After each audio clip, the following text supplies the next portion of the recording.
tal? Muy buenas tardes, estimados colegas, señores estudiantes. Nuevamente aquí en esta oportunidad para poder eh, hacer la resolución de estas preguntas tipo, en este caso en el tópico de farmacoparásitos, ¿no? Eh, bueno, para que los que no me conocen, mi nombre es Carlos Chávez, yo soy médico infectólogo, trabajo en el Hospital Rabagliati. Muy bien, entonces en esta tarde-noche vamos a revisar este tópico. Vamos a la pregunta número 1, donde nos plantean: niño de 7 años procedente de Iquitos consulta por presentar dolor abdominal intermitente, diarrea, síndrome de mala absorción. Al examen, lesiones cutáneas pruriginosas migratorias en región perianal, nalgas y parte superior de muslos. ¿Cuál es el tratamiento de elección?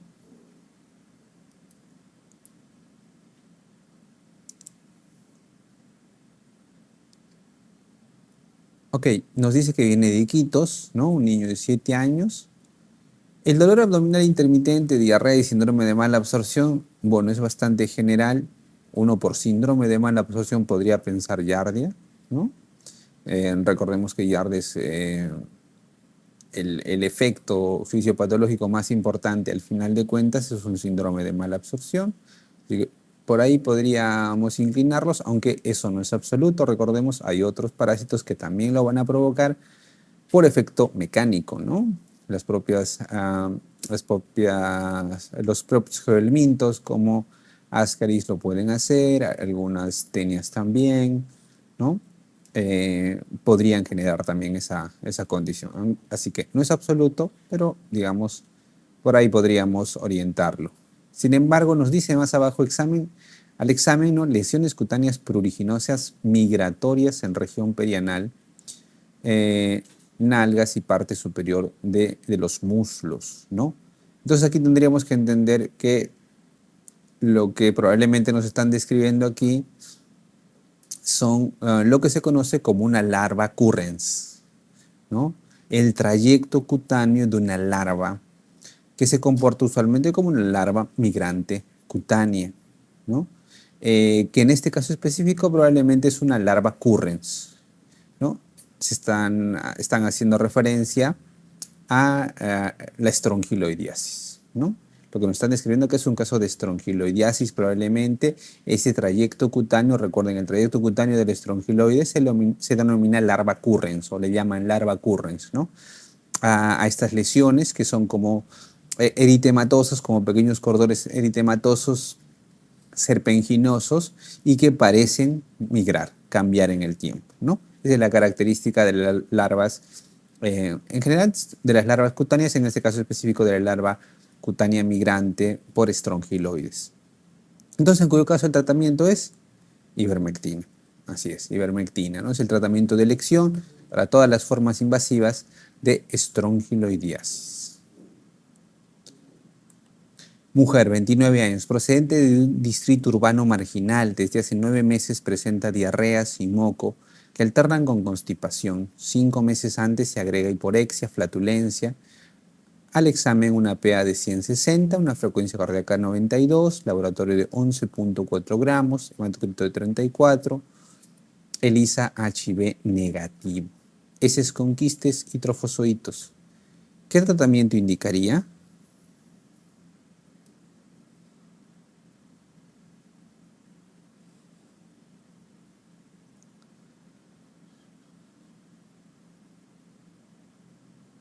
Muy bien.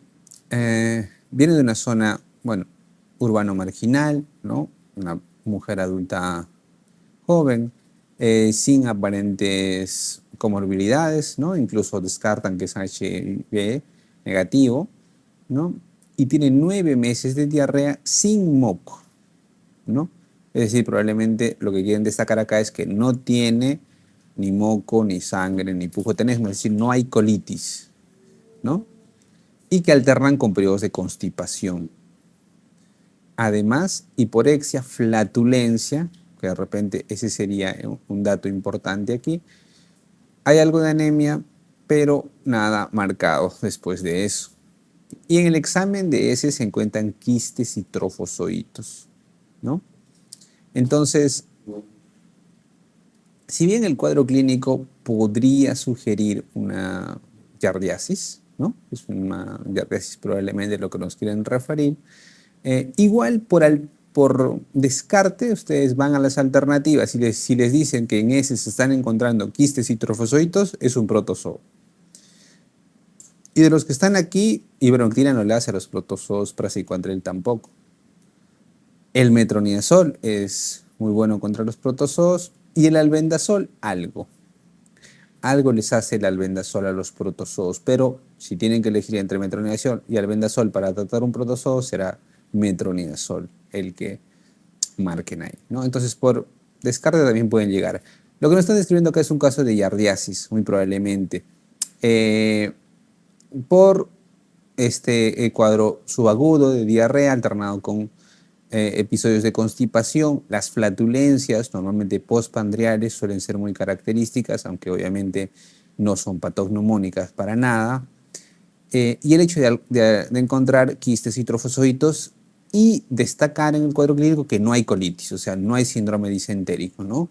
Porque otro protozoo importante a nivel intestinal, recuerden que es entamoeba histolítica, que puede, que también encontrarían quistes, que también encontrarían trofozoitos, pero recuerden que habría una diarrea disentérica, ¿no? A diferencia de la diarrea subaguda que puede causar giardia. Entonces, en este caso sería metronidazol la respuesta.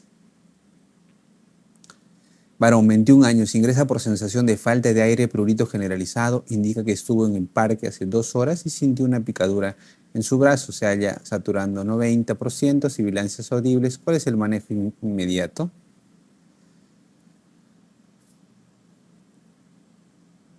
Ok, esto es una descripción bastante somera de un efecto que por lo demás no se puede inferir demasiado, ¿no? Eh, Tiene falta de aire, tiene sibilantes, prurito general, es una reacción alérgica, ¿no es cierto? Estuvo en el parque, sintió una picadura en su brazo. ¿Qué le ha picado? No sabemos. No podemos inferir con eso qué cosa habrá podido picarle o morderle, ¿no? Podría ser una araña semivenenosa, otro insecto que sí tiene aguijón, no lo sabemos, no hay forma de saberlo. Lo cierto es que esta persona lo que está haciendo es una reacción inmunoalérgica a lo que haya sido que le haya picado, ¿no?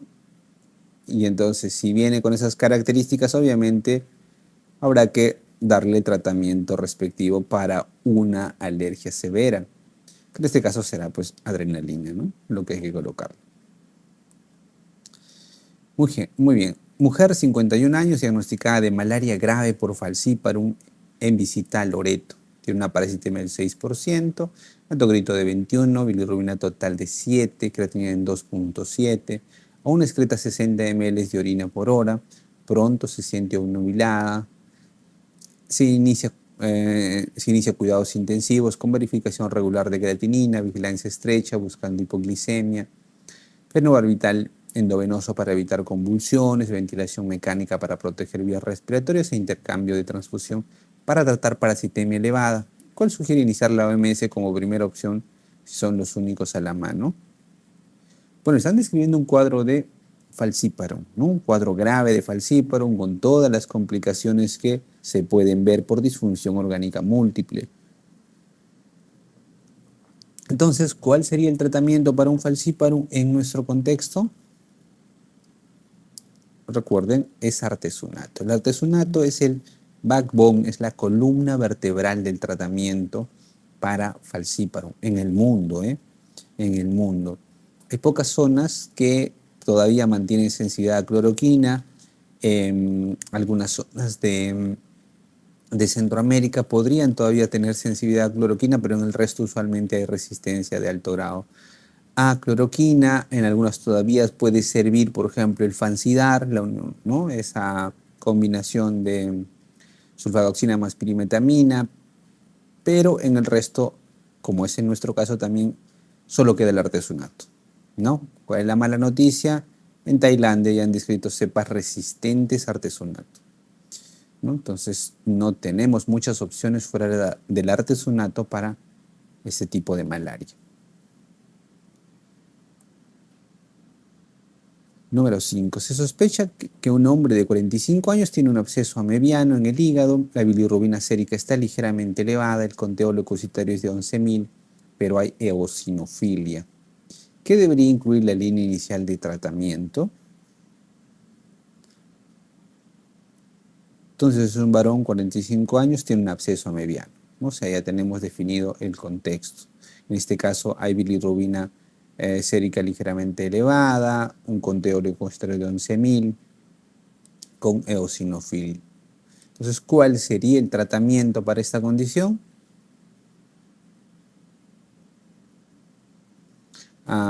Los que nos siguen por virtual, por favor, les agradecería que también puedan intervenir colocándome cuáles son las respuestas que ustedes creen, también para poder ver si es que tenemos que ahondar en algunos comentarios o podemos pasar más rápido también. Muy bien, gracias. Así es, metronidazol sería el caso. Recuerden que el metronidazol es el fármaco de elección para el absceso hepático amebiano, ¿no?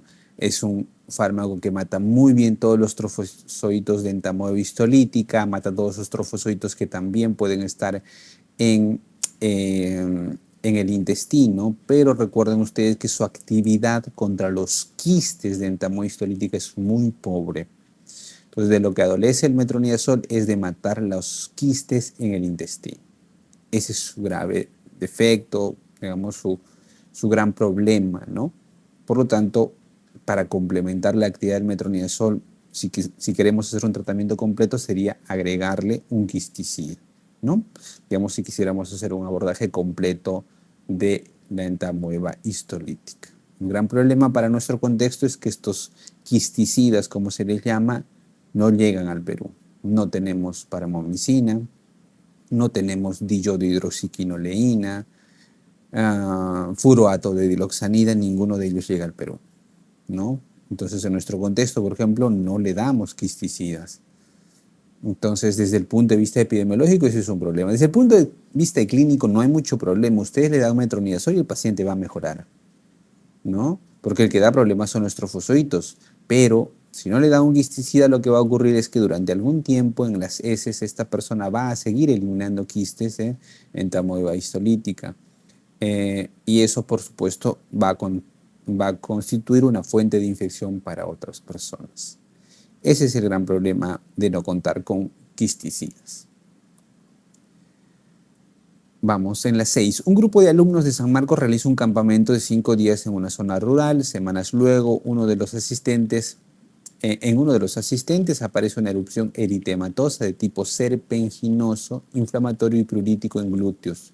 Se encuentran larvas estrongiloides en sus heces. En 3 de sus compañeros que son asintomáticos también se descubren larvas estrongiloides en las heces. ¿Cuál de los siguientes pasos terapéuticos está indicado en los portadores asintomáticos?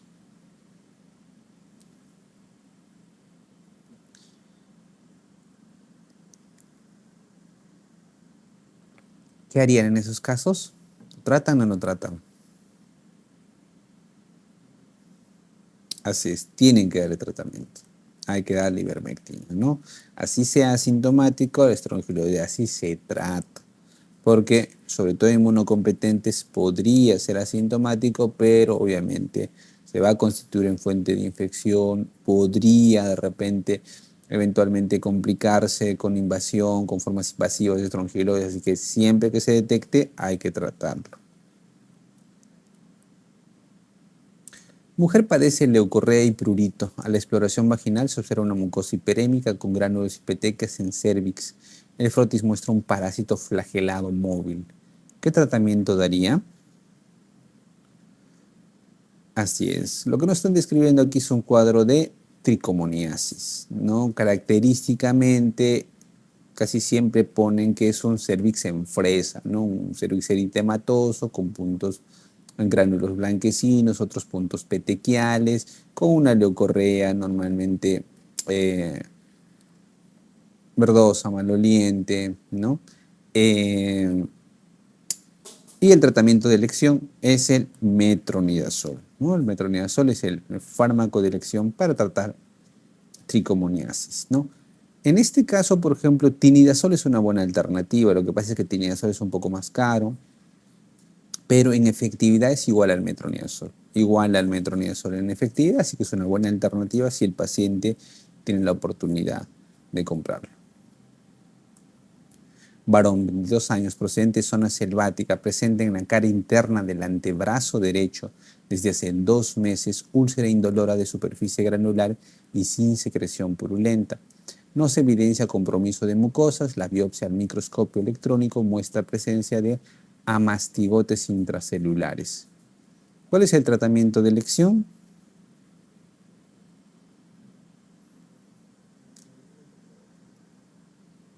Así es, le damos los antimoniales pentavalentes, porque lo que nos están describiendo es un caso de leishmaniasis, ¿no es cierto? Zona selvática, cara interna del antebrazo, una úlcera de 2 meses de evolución, indolora, superficie granular, normalmente es un rodete, ¿no? Sobrelevado y no hay compromiso en demás zonas, ¿no? Y a la microscopía están encontrando los amastigotes, que son la forma evolutiva que podemos encontrar de leishmania en estas lesiones. El tratamiento de elección sigue siendo los antimoniatos pentavalentes, ¿no? Sea estivogluconato de sodio, sea antimoniato de meglumine, cualquiera de los dos puede utilizarse, siempre es nuestro tratamiento de elección. La anfotericina siempre quedará como una alternativa, ¿no? O sea, cuando no se pueda, por alguna razón hay una complicación mayor o hubiera falla al tratamiento con antimoniales, se va a anfotericina B, ¿no? Entonces, lo que se está buscando actualmente en el tratamiento de leishmania es tratar de buscar un tratamiento vía oral, ¿no? Porque uno de los grandes problemas con leishmania es el abandono del tratamiento, ¿no? Recuerden que hay que dar antimoniato pentavalente por 20 días más o menos.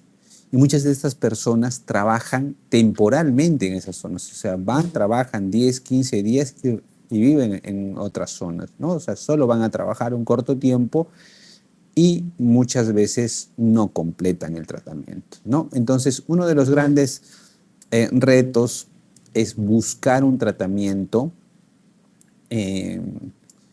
bioral para el leishmania, ¿no? Posaconazol era una buena opción. Cuando hicieron el ensayo clínico, lamentablemente, los resultados no fueron los esperados, pero miltefosina, sobre todo en las formas puramente cutáneas, podría ser una buena opción. El problema con miltefosina es que es cara, ¿no? Cara en comparado con el antimoniato pentavalente, pero habrá que ver estudios a futuro. Sí, es altamente efectivo, como parece serlo, podría ser una buena alternativa, porque si comparan los costos luego de la tasa de abandono de los pacientes, el hecho que necesites una enfermera para darle ese tratamiento, que tengas que tener un EKG basal, etc. Si se miden todos esos costos, podría ser costo efectivo. Varón, 40 años, procedente de zona ganadera, ingresa a emergencia por cefalea y convulsiones. Al examen, lesiones quísticas en tejido muscular. Hemograma muestra eosinofilia. La TEM cerebral, lesiones quísticas en el parénquima. ¿Cuál es el tratamiento de elección?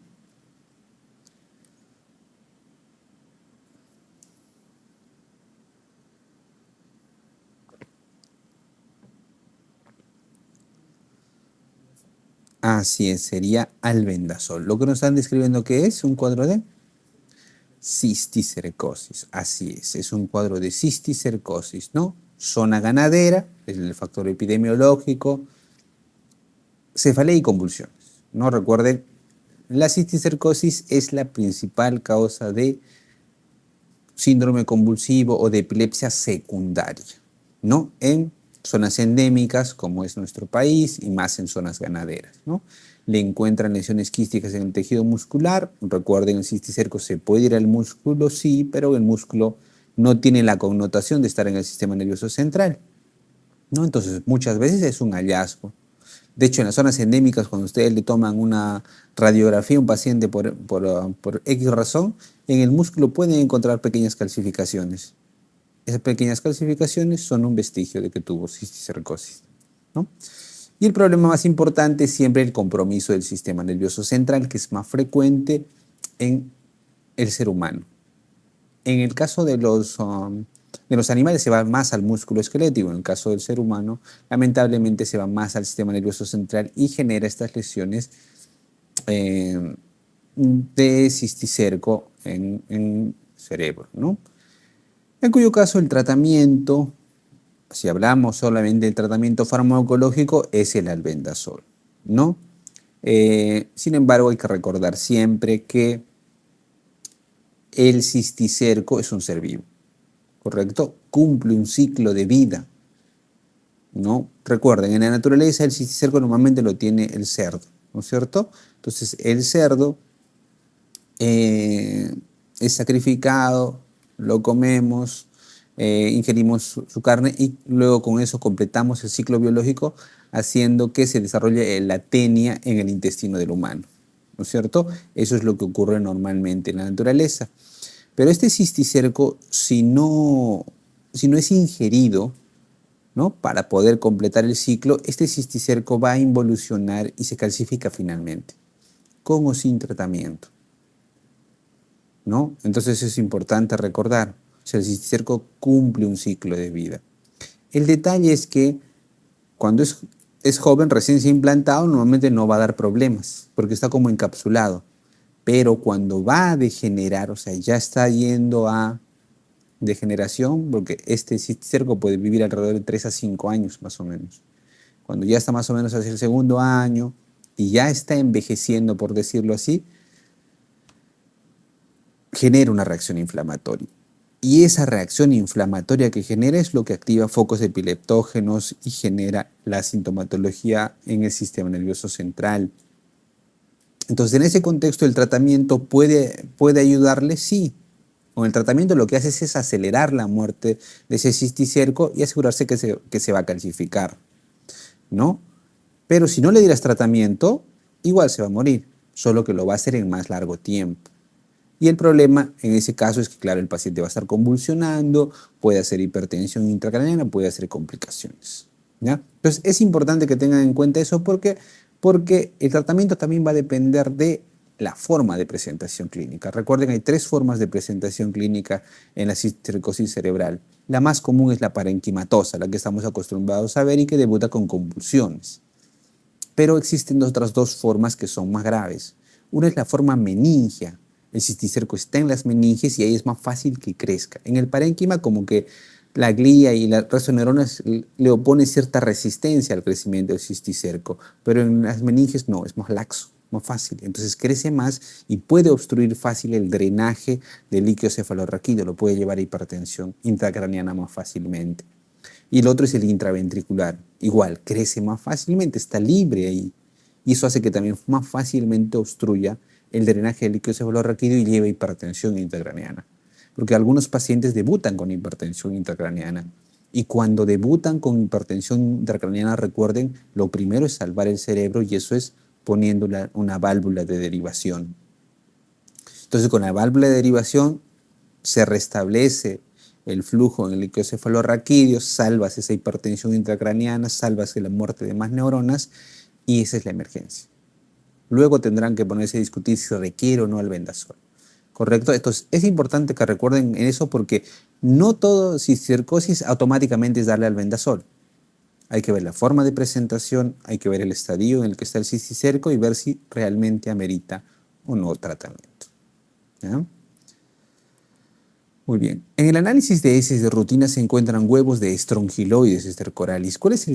¿Cuál de las siguientes opciones sería el tratamiento de primera elección? Así es, ya lo vimos esto también previamente, es la ivermectina, ¿no?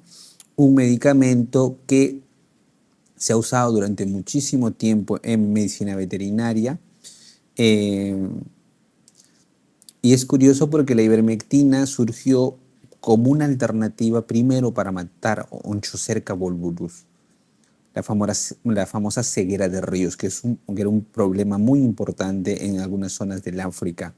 Entonces, cuando la empresa farmacéutica se dio cuenta que la ivermectina servía, lo que quiso era ayudar a combatir esta onchocercosis porque se le daba dietilcarbamazina, que era un fármaco muy potente contra onchocerca, pero ese era como un hacha de doble filo, ¿no? Era muy potente, pero esa potencia para matar generaba más reacción inflamatoria y podía ser contraproducente. Porque recuerden, cuando hay inflamación a nivel del ojo y la inflamación es mayor, queda mayor cicatriz. Entonces le daban un tratamiento muy potente, generaba mayor reacción inflamatoria y quedaba con más cicatriz. Entonces, como una alternativa que se buscó fue utilizar ivermectina.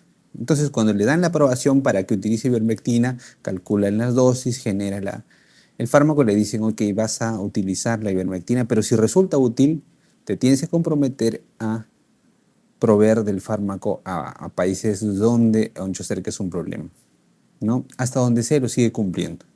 La empresa farmacéutica sigue proveyendo de ivermectina para estos lugares para luchar contra los onchocercosis, por lo menos en el África.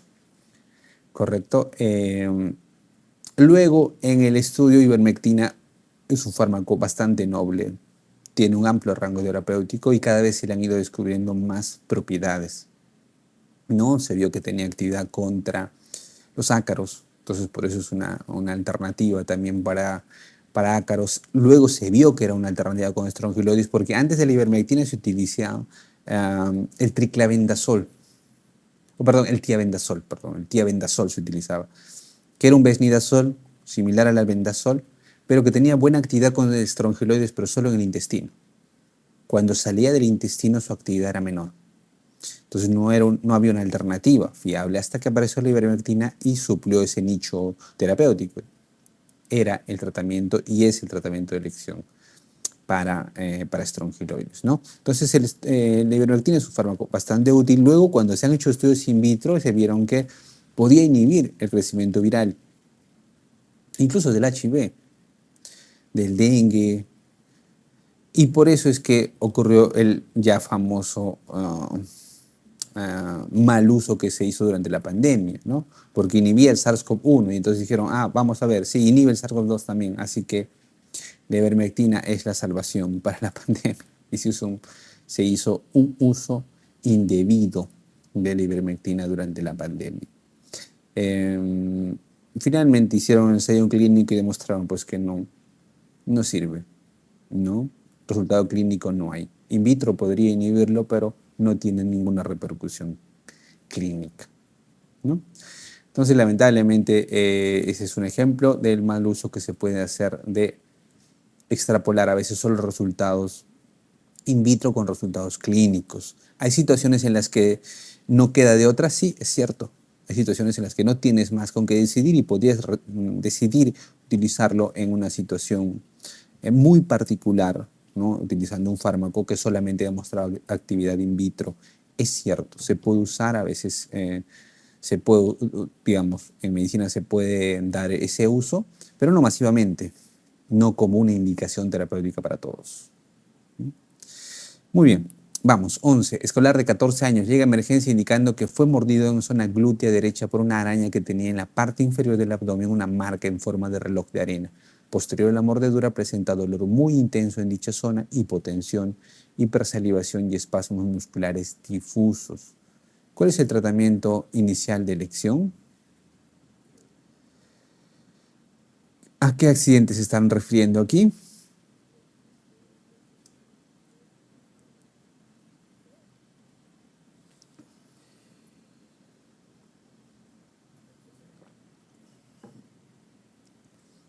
Ya no nos dicen mucho el contexto, ¿no? Simplemente dice que llega a emergencia, nos dicen dónde, en qué situación estaba en este caso el escolar, ¿no?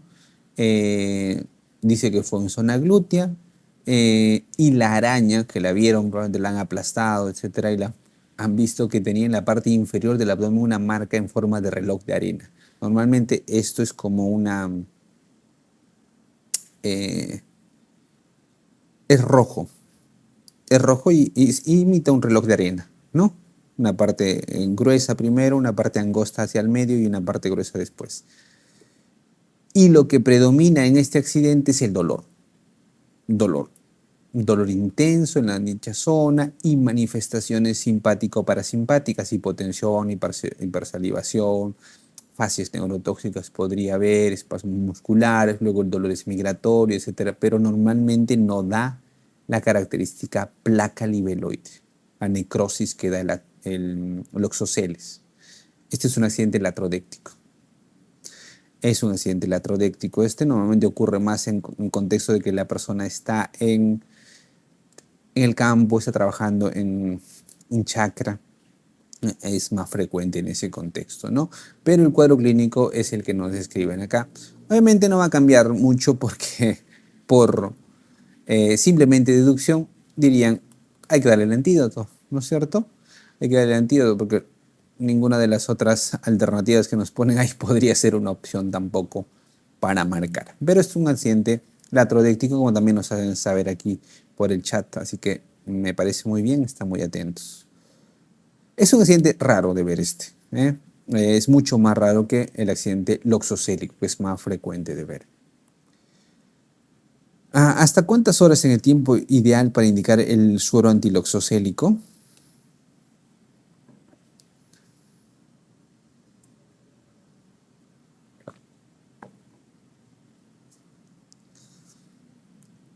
Ok, aquí esta es una pregunta debatible eh, debido a que primero hay que partir del principio que muchas de las recomendaciones en parasitosis son por serie de casos y recomendación de expertos. O sea, hay ensayos clínicos en algunos casos, sí, pero no en todos los casos. Entonces, la mayoría de recomendaciones son consensos, son recomendaciones de expertos o por serie de casos, etc. Pero así es el conocimiento en parasitosis. Es diferente a bacterias o virus donde hay ensayos clínicos y uno puede decir, ok, este tratamiento ha demostrado ser mejor que este. Entonces, este es el que usamos siempre. En el caso de este, no. Por eso es que cuando ustedes revisen sobre recomendaciones terapéuticas, puede haber variaciones. Hay unas escuelas que te dicen una dosis o un esquema diferente al que uno puede utilizar. Y eso mismo ocurre con el tratamiento del accidente loxocélico, ¿no? Hay escuelas que recomiendan uso de suero antiloxocélico. Hay otras escuelas que no utilizan suero antiloxocélico, ¿no? Y los que no utilizan suero antiloxocélico ponen en su referencia, no hay estudios clínicos que avalen el uso, no hay ensayos clínicos que avalen su uso. Es cierto, no hay ensayos clínicos, es decir, no haces un grupo de pacientes que tienen loxoceles y uno le das y otro no le das y ves cómo evoluciona. No se hace ese tipo de ensayo, lamentablemente, porque estos casos son difíciles de recolectar, van apareciendo, digamos, gota a gota, no es que puedas tener una gran cantidad de hacer un ensayo clínico. Es complicado. Entonces, si ustedes van no muy lejos en Chile, revisan la norma técnica de Chile y Chile no utiliza suero antiloxocélico. Pero las escuelas como la de Brasil, a la cual estamos nosotros más alineados, sí usan suero antiloxocélico, ¿no? Entonces, la idea de utilizar el suero antiloxocélico es fundamentalmente evitar la progresión a enfermedad visceral. Ese es el objetivo, ¿no? Hay que tener en cuenta que lo que se busca con el suero antiloxocélico es bloquearlo para evitar la progresión a forma visceral. El suero no está hecho para limitar la placa libeloide o para evitar la lesión dermonecrótica. Ya, eso es importante entender, ¿no? Porque otra gente dice, no, pero tienen que ponerle porque mira cómo está creciendo. No está para eso. El suero está fundamentalmente para evitar que haya progresión a lesiones viscerales, ¿no? Por el suero. En este caso, ¿qué está pasando? El veneno está pasando a la sangre y genera una reacción inmunolérgica. Provoca hemólisis y eso va a la larga a provocar taponamiento renal. Entonces, cuando se bloquea ese mecanismo, entonces evitas la hemólisis, evitas el taponamiento renal. Entonces, ese es el objetivo del suero, ¿correcto? Entonces, eso es lo primero que hay que recordar. Segundo, en el contexto de la evolución, si suele la mordedura, lo primero que va a aparecer es normalmente la placa libeloide, ¿no? Y en el tiempo, por eso es importante ver la evolución, pueden aparecer indicios de afectación visceral. Entonces, lo que hay que estar viendo es ese indicio de aparición a formas viscerales. Usualmente, si el veneno ha sido, digamos, importante, o sea, una gran cantidad de veneno, ¿y eso dónde lo vamos a ver? En niños. Porque recuerden que todas las ponzoñas, todos los venenos se miden en relación la cantidad de veneno por área de superficie corporal. Y los niños normalmente tienen más área de superficie corporal. Entonces, cuando ocurre eso, la misma cantidad de veneno que le inoculan a un niño y a un adulto, obviamente en el niño es peor. Ellos más fácilmente pueden hacer formas graves, ¿no? En cambio, en el adulto, menos, ¿no? Entonces, el principio fundamental es tratar de bloquear la evolución a forma visceral y tratar de ver la evolución, si hay indicios de afectación visceral y poder aplicar el suero, ¿ya? Entonces, en ese contexto, las escuelas que recomiendan, dice lo antes posible. Apenas haya el indicio, tienen que darlo y ellos ponen como ideal 6 horas. Entonces ponen 6 horas como tratamiento ideal para poder utilizar el suero si es que tenemos una evolución a forma visceral. Por eso habría que hacer un monitoreo cercano para poder ver si tiene o no esta evolución a forma visceral. Pero en nuestra realidad eso es muy difícil de aplicar, ¿no? Una persona es mordida, va a un hospital público, ¿en cuánto tiempo la atienden? ¿No? Tiene que hacer cola, activan su SIS, lo ve el interno, pues el residente, después recién el asistente, le indica, no hay el suero, ya pasó más de 6 horas. Es complicado entonces llegar a ese ideal. Y por otra parte, la norma técnica peruana dice hasta 24 horas. ¿No? O sea, la norma técnica peruana dice hasta 24 horas aplicar el suero. ¿No? ¿Es plausible aplicarlo hasta 24 horas? Sí. Es plausible si es que de repente la evolución sigue siendo progresiva, ¿no? Pero las escuelas que lo utilizan dicen 6 horas como condición ideal, ¿no? Entonces esta pregunta por eso es controversial, ¿no? ¿Cuál marcan ustedes? Aquí marcan 6, pero entendiendo que es ese contexto, ¿no? En el contexto ideal de las recomendaciones para uso de suero de las escuelas que usan suero antiloxosílico dice 6 horas. Pero la norma técnica, si uno se fuera a la norma técnica peruana, dice hasta 24 horas, ¿no? Entonces, es una pregunta debatible, es una pregunta discutible esta. ¿Perdón?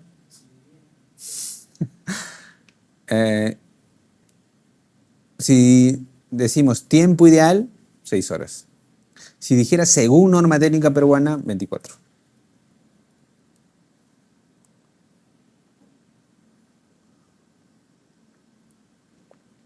¿Cuál es el medicamento a utilizar en la prevención de las recaídas de la infección por Plasmodium vivax ovale?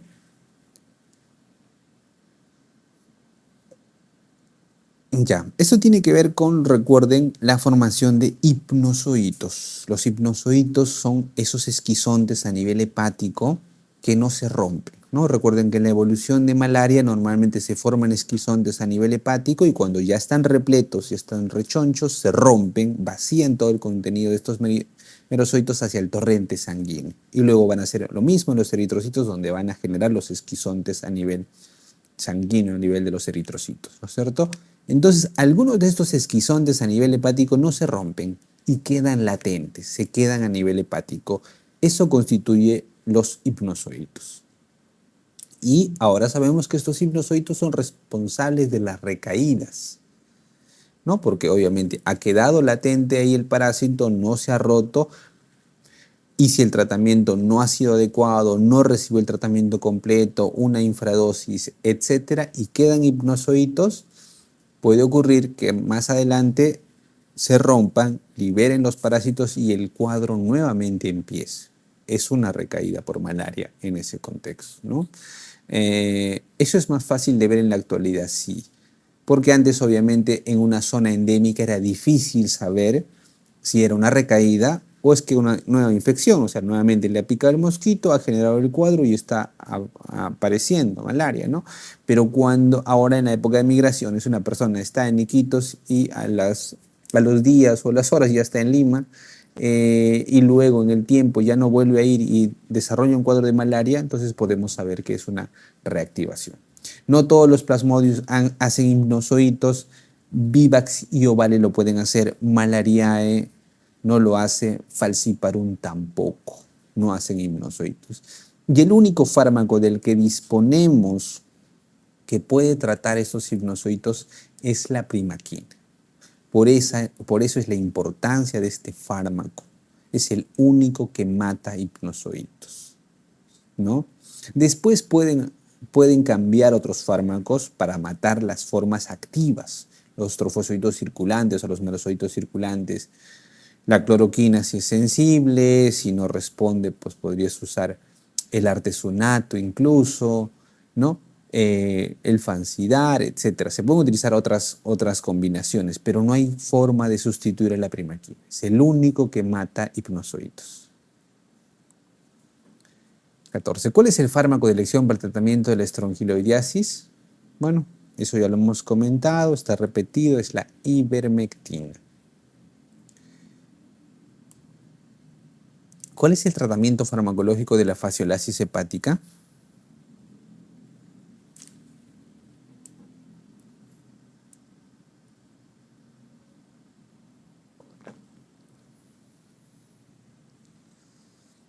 Así es. El tratamiento es el triclavendazol normalmente, es el triclavendazol. Este caso, este benzimidazólico es específico para la fasciola, tiene una buena concentración a nivel hepático, es el fármaco de elección. ¿Cuál es el problema con el triclavendazol? Que es escaso, no siempre se encuentra. Existe para alguna, lo derivan más para las zonas endémicas, pero conseguirlo acá, por ejemplo, es más difícil. En Lima es mucho más difícil, ¿no? Lo derivan más para algunas zonas ganaderas donde este es un problema más acuciante. Niña, 18 meses, con diagnóstico de oxiuriasis. ¿Cuál es la dosis de albendazol para un tratamiento completo?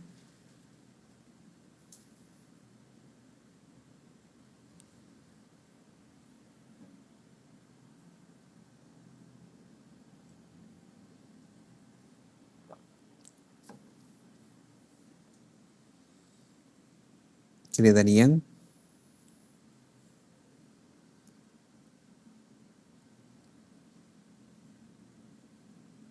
La dosis para la oxiuriasis es arbitraria, ¿no? Normalmente ponen punto de corte 2 años. Menos de 2 años le dan 200 miligramos y más de 2 años 400 miligramos, ¿no? Entonces aquí sería 200 miligramos una sola dosis y repetir siempre las 2 semanas, ¿no? Es importante repetir a los 10 a 12, a 2 semanas, ¿no? 10 días a 2 semanas, porque recuerden que esto no mata los huevos, mata solo los adultos, ¿no? Entonces, se mata en un momento todos los adultos, si por ahí han quedado algunos huevos y eclosionan en ese tiempo, se puede dar un tratamiento completo, ¿no? Entonces, siempre importante repetirlo en el tiempo. Tratamiento de elección para la forma intracelular hepática del Plasmodium vivax. Esto es lo que ya hemos comentado, ¿no? Esta forma intracelular, esta forma latente, hace referencia a los hipnozoitos. Y ya dijimos que el único que tenemos para eso es la primaquina. Es el único fármaco del que disponemos para tratar el hipnozoito de vivax.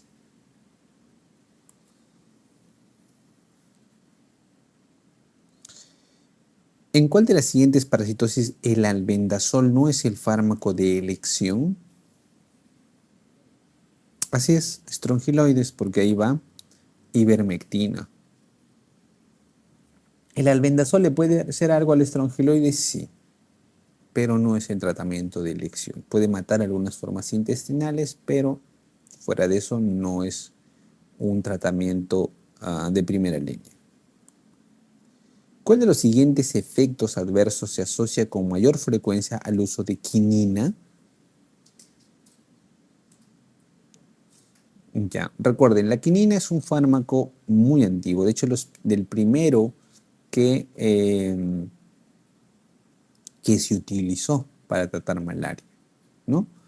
Es curioso porque recuerden ustedes que la malaria no es autóctona de América, la malaria vino con la colonización, trajeron malaria a ellos, ¿no? Entonces, cuando los traen aquí, obviamente esto empezó a circular, empezó a aparecer casos autóctonos de malaria y la gente lo empezó a tratar con quinina. Ese árbol que crece en el Perú y en Bolivia, ¿no? y de cuya corteza se saca esta quinina. El detalle, ¿por qué le dieron la quinina? Porque la quinina tiene múltiples efectos. La quinina es un compuesto que tiene múltiples efectos. Puede causar hipotensión, es antipirético, ¿no? Entonces las personas, los curanderos que existían en ese tiempo, le dieron, pero porque sabían que eso bajaba la fiebre.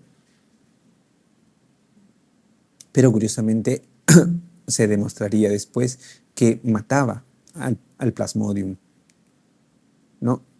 Y el polvo que recolectaban lo llevaron a Europa y una maravilla, pudieron por primera vez combatir malaria, ¿no? Ese fue el primer gran hito para tratar malaria, ¿no? Sin embargo, en el tiempo se fue haciendo resistente, ¿no? a muchos casos. Pero en el caso específico de la quinina, lo que ocurrió es que como era un compuesto que tiene muchos efectos, entonces, y el margen terapéutico era muy estrecho, o sea, estás en la dosis terapéutica, pero estás muy cerquita a la dosis tóxica, y no, digamos, no había una forma de monitorizarlo adecuadamente, había muchas interacciones medicamentosas, etcétera, se dejó de usar la quinina, ¿no? Es decir, salvó muchas vidas, sí, pero como causaba muchos efectos adversos, se dejó de usar. Entonces, esta quinina lo que provocaba cuando está yendo a dosis tóxica, lo que primero manifestaba el paciente era dolor de cabeza, tinnitus y escotomas, ¿no? Esos primeros síntomas ya podrían indicar que el paciente está yendo a una intoxicación por quinina. Si el cuadro progresa, o sea, uno no se da cuenta y le sigue dando quinina, va a progresar a hipotensión, hipotermia, eh, náuseas, vómitos. Y a ese complejo sintomático se le llama sinconismo. El sinconismo es la forma extrema de intoxicación por quinina, ¿no? Pero inicialmente empieza con cefalea, tinnitus y escotomas. Entonces la quinina, por ejemplo, sigue siendo una opción en nuestro contexto, sí. La quinina se puede usar en las formas graves de falciparum, obviamente es menos potente que el artesunato, pero queda como alternativa, porque a pesar de que luego salió la cloroquina, que era como un primo hermano de la quinina, no hay reacción cruzada. O sea, las cepas resistentes a cloroquina no lo son a la quinina. Entonces la quinina todavía es una opción para tratar algunas formas graves de falciparum cuando no se dispone de artesunato. Pero para su uso hay que, digamos, monitorizarlo cercanamente para evitar la intoxicación por quinina. 20. Mujer, 35 años, vendedora ambulante, tiene historia de consumo de berros, presenta dolor abdominal en hipocondrio derecho. Se palpa tumoración en dicha zona. ¿Cuál es el tratamiento en dicho caso?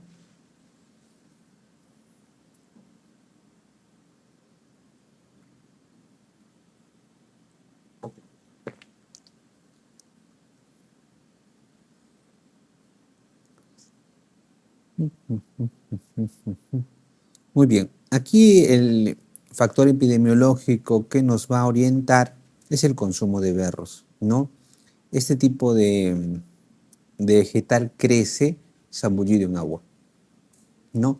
Ese estar zambullido en agua favorece, obviamente, el hecho de que se pueda contaminar em, con fasciola, ¿no? Y eso permite que pueda ser un factor de riesgo para desarrollar fasciolasis, ¿no? Y el dolor abdominal en hipocondrio derecho se puede ver en la fase invasiva de fasciola, ¿no?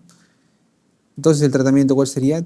Triclavendazol, ¿no? Triclavendazol. Tratamiento de elección de la infección no complicada de Vivax y Ovale. Ovale, recuerden, es un plasmodium que está confinado a algunas zonas de Asia y África, ¿sí? Muy puntuales, no sale de esos nichos, igual que el Knowlesi. Está en algunas zonas, normalmente no hay en otras partes. Vivax sí está diseminado en todo el mundo, igual que Falciparum y Malaria en algunos nichos. Pero el Ovale y el Knowlesi están en algunas zonas específicas, así que eso se refiere más a esas zonas. Vivax es lo que podemos ver acá. Entonces, ¿Cuál es el tratamiento que todavía se puede usar? Y el que usamos aquí sigue siendo cloroquina y primaquina. Todavía nuestras cepas de Vivax en la gran mayoría responden bien a cloroquina y primaquina, pero hay que estar muy atentos. Brasil ya ha descrito muchas cepas resistentes a cloroquina. Eh, digamos, no hay reportes en gran medida de resistencia a cloroquina, pero ya hay algunos casos en los cuales ha habido falla terapéutica a cloroquina. Entonces lo que ustedes tienen que recordar siempre es monitorizar la respuesta al tratamiento, ¿no?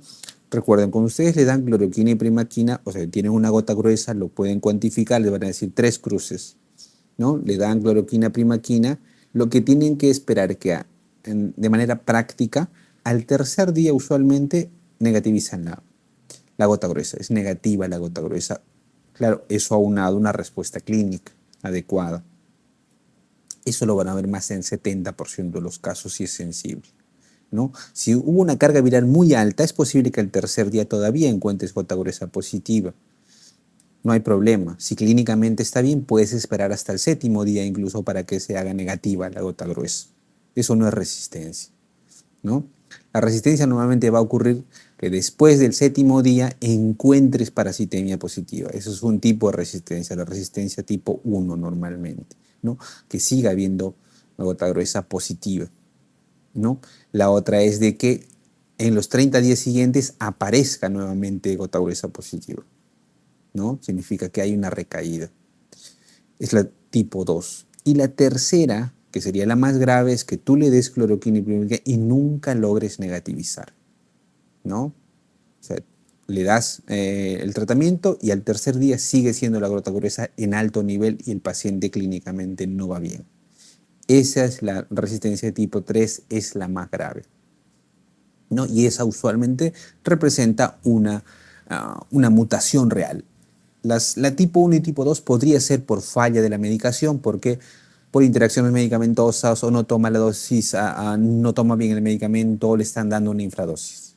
Hay otros factores que podrían explicar ese tipo de resistencia, pero hay que estar atentos porque puedes desarrollar resistencia, pero por el momento todavía sirve cloroquina y primaquina. Lo otro que tienen que recordar, si falla por alguna razón el tratamiento, van a artesunato, ¿no? El tratamiento siguiente, si falla, es artesunato. ¿Cuál de estos fármacos es más efectivo para tratar las infecciones causadas por Toxoplasma gondii?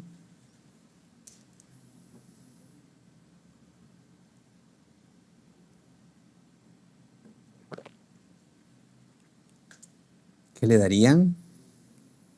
Así es, pirimetamina y sulfadiazina. Es el tratamiento de elección para Toxoplasma gondii. Eso está en las guías, ¿no? Lo recomendado. Eh, el, digamos, en la mayoría de guías lo van a encontrar así. Pirimetamina más sulfadiazina. El detalle es que esta combinación, que no vienen coformuladas por separado, no, normalmente no llega al Perú. No tenemos pirimetamina ni sulfadiazina, ¿no? Y eso tampoco llegaba a países como el África, por ejemplo, ¿no? Entonces, en algún momento se hizo un ensayo clínico, hay un ensayo clínico que ya tiene bastante tiempo, de hecho, que comparó cotrimoxazol, el trimetoprim más sulfamethoxazol versus pirimetamina sulfadiazina para tratar eh, toxoplasma, ¿no? Toxoplasmosis. Esto en pacientes HIV, donde era más problema, ¿no? Y demostró que el cotrimoxazol no es inferior a la pirimetamina sulfadiazina, ¿no? Entonces es un equivalente y tiene de hecho menos efectos adversos que la pirimetamina sulfadiazina, ¿no? El detalle es que, digamos, en países como Europa o Estados Unidos, donde utilizan pirimetamina sulfadiazina, ellos se basan en el principio de que utilizan algo como profilaxis que no van a utilizar como tratamiento. Entonces, ellos prefieren dar cotrimoxazol como profilaxis y si hace una enfermedad, le dan pirimetamina sulfadiazina, que eso es lo correcto, ¿no? Porque un principio fundamental de profilaxis es que yo no voy a utilizar de tratamiento a lo que estoy usando como profilaxis, porque en teoría tengo el riesgo de que pueda hacerse resistente, ¿no? Eso por lo menos en bacterias, que es mucho más fácil de evidenciar. En el caso de parásitos, digamos que no se ha visto eso afortunadamente, o por lo menos hasta el momento no. Y nosotros rompemos esa regla y nosotros le damos profilaxis con cotrimazosol. Y si hacen enfermedad, cotrimazosol a más altas dosis para tratamiento, ¿no? Esa es la razón por la cual ellos siempre ponen como terapia de elección pirimetamina sulfadiazina y dejan el cotrimazosol para profilaxis, porque es más fácil manejar eso para profilaxis. 23. Una persona llega al Perú y le dicen que pronto va a partir en una expedición en la cuenca del río Amazonas y se muestra preocupada por recibir profilaxis para paludismo. ¿Qué fármaco prescribe para ella?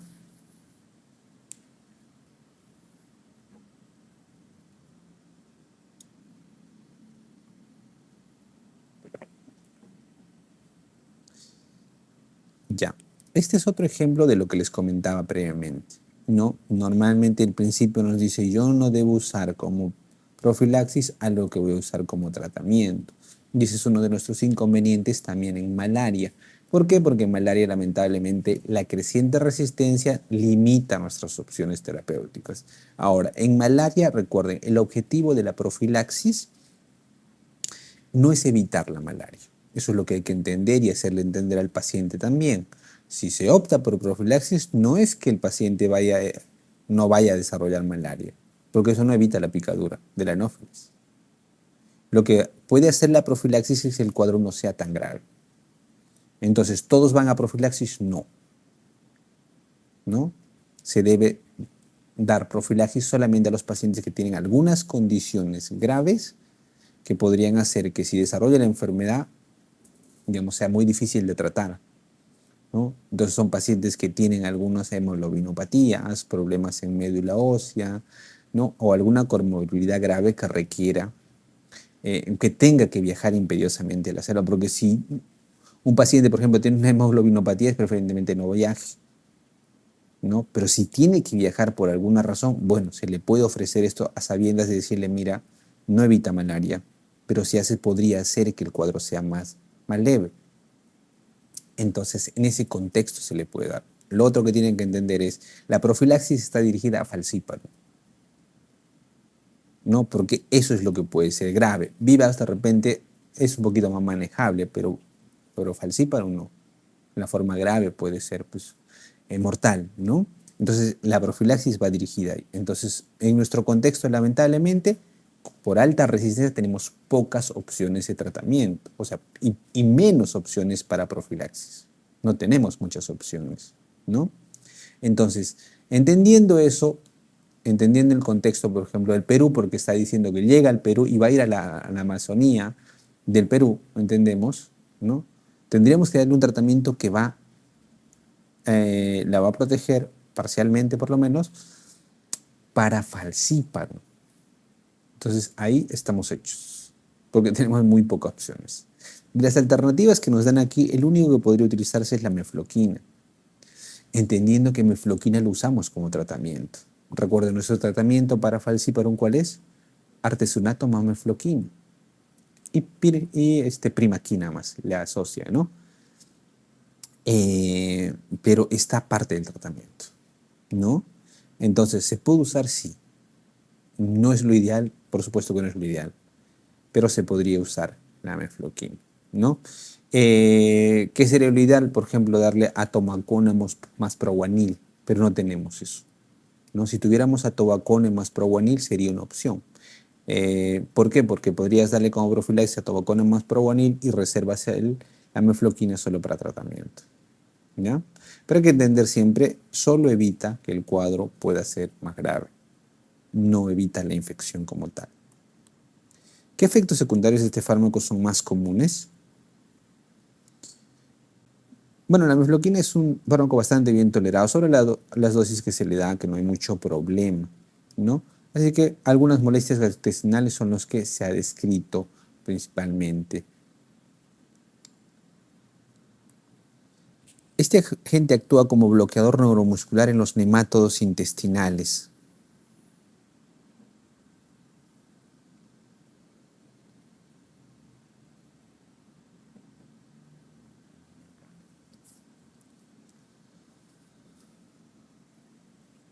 Así es el palmato epirantel. El palmato epirantel tiene también como palmato de oxantel en algunos casos. Recuerden que es una alternativa cuando no se puede usar albendazol, ¿no? Normalmente está indicado para los nematodos intestinales, que la mayoría son geohelmintos como Ascaris, uncinarias, ¿no? Oxyurus, una alternativa. Eh, y su mecanismo de acción es actuar como un bloqueante neuromuscular, causando normalmente una parálisis espástica en estos gusanos. La mayoría de los que actúan sobre estos gusanos causan una parálisis espástica, la gran mayoría. Y es el caso del palmato epirantel. Escaso llega, a veces llega como oxantel, pero no siempre se tiene palmato epirantel. Albendazol es más fácil de conseguir, ¿no? Entonces, salvo que haya una contraindicación mayor al albendazol, se podría usar este fármaco. El agente más efectivo en los enunciados contra Ascaris lumbricoides es. Entonces, si no hay albendazol, que sería el ideal, ahí va el palmato epirantel. Pero si dijera mebendazol ahí, mebendazol es más efectivo. Albendazol a la cabeza. Mebendazol es una buena alternativa y palmato epirantel. Lo que pasa es que si tiene contraindicación para el albendazol, lo va a tener para el mebendazol también. Los dos son benzimidazólicos, ¿no? Pero si tienes que elegir entre albendazol o mebendazol, es albendazol primero.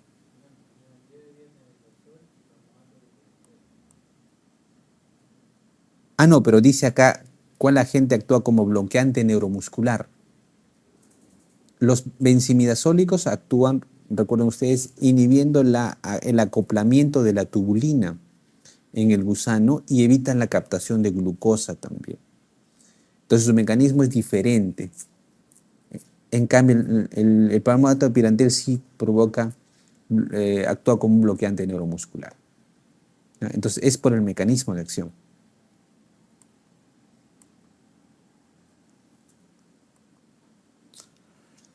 ¿Cuál de las siguientes aseveraciones acerca del mebendazol es falsa?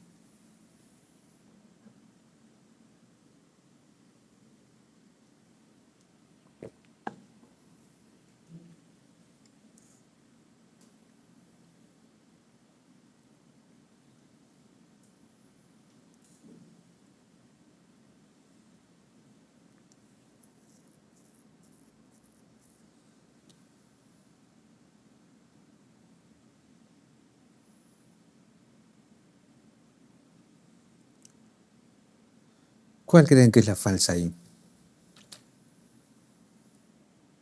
El mebendazol es muy similar al albendazol, ¿ya? Lo que pasa es que el albendazol tiene más estudios normalmente que el mebendazol. Y en algunos casos dicen que en el caso de trichuris el mebendazol podría ser, por lo menos in vitro, más potente que el albendazol, para trichuris fundamentalmente. Después son muy parecidos, pero albendazol, por ejemplo, parece ser más potente que el mebendazol para Ascaris. Pero son sutilezas, son cosas muy chiquitas. En precio el mebendazol es más caro que el albendazol, ¿no? Entonces, por eso que el albendazol es más usado usualmente. Entonces, ¿cuál sería lo falso aquí? Que causa reacción de Massot. ¿Ya? La reacción de Mazzotti es un efecto inmunológico que se provoca, claro, un efecto inmunológico que se produce por la rápida muerte de algunos gusanos, pero se da en el caso de las filariasis por Onchocerca volvulus. Entonces, es lo que les comentaba hace un momento sobre el tratamiento de Onchocerca volvulus. La dietilcarbamazina es el fármaco de elección para tratar muchas filarias, pero en el caso de Onchocerca volvulus, este fármaco es tan potente matando microfilarias que al matarlas tan brutalmente, muchos, libera parte de estos antígenos de los gusanos a sangre y genera una reacción inmunológica. Y esa reacción inmunológica es lo que se conoce como la reacción de Mazzotti. Entonces, ¿qué es lo que ocurre? Recuerden que los onchocercas generan nódulos subcutáneos, entonces estos nódulos subcutáneos empiezan a inflamarse. Pero eso no es lo peor. Lo peor es que eso ocurre en el ojo. Porque recuerden que la hembra de la filaria del onchocerca volvulus coloca sus microfilarias en el ojo. Entonces cuando coloca le dan dietilcarbamazina, mata tan rápido estas microfilarias que primero daña más el ojo y segundo genera esta reacción de Masotti. Entonces la reacción de Masotti se manifiesta con cefalea, náuseas, vómitos, hipotensión, taquicardia, ¿no? Y han descrito casos mortales, ¿no? Por eso era la premura de buscar una alternativa. Y ahí surgió la ivermectina. Entonces la ivermectina mata también estas filopetones, pero no tan potente como la dietilcarbamazina. Pero esa es una ventaja en este caso. ¿Por qué? Porque hay menos riesgo de esta reacción de Masotti, ¿no? Entonces tiene menos riesgo de reacción de Masotti y por eso es que se elige la ivermectina. Y eso no es descrito como mebendazol, ¿no? Con relación a los siguientes fármacos antiparasitarios, ¿cuál de las siguientes afirmaciones es incorrecta?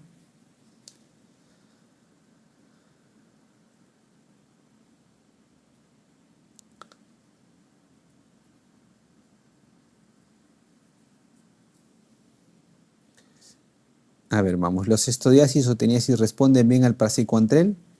¿Qué dicen ustedes?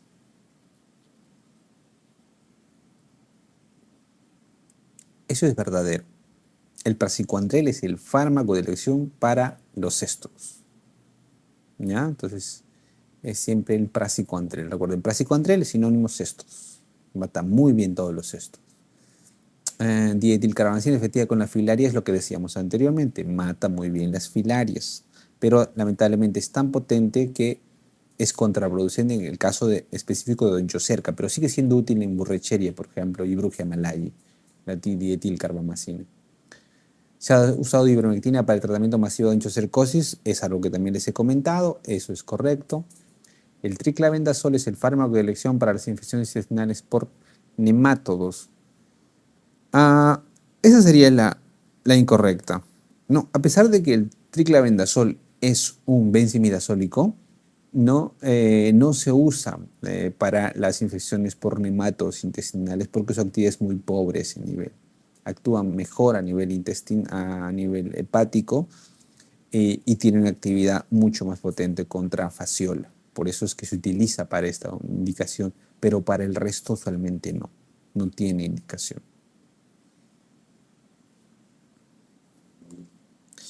Este es un fármaco de elección para el tratamiento de todas las formas de esquistosomiasis.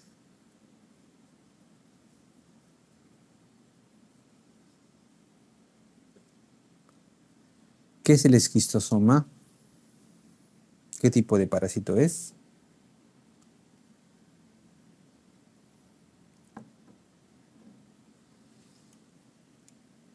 Es un platelminto tremátodo, ¿no? Es un platelminto tremátodo.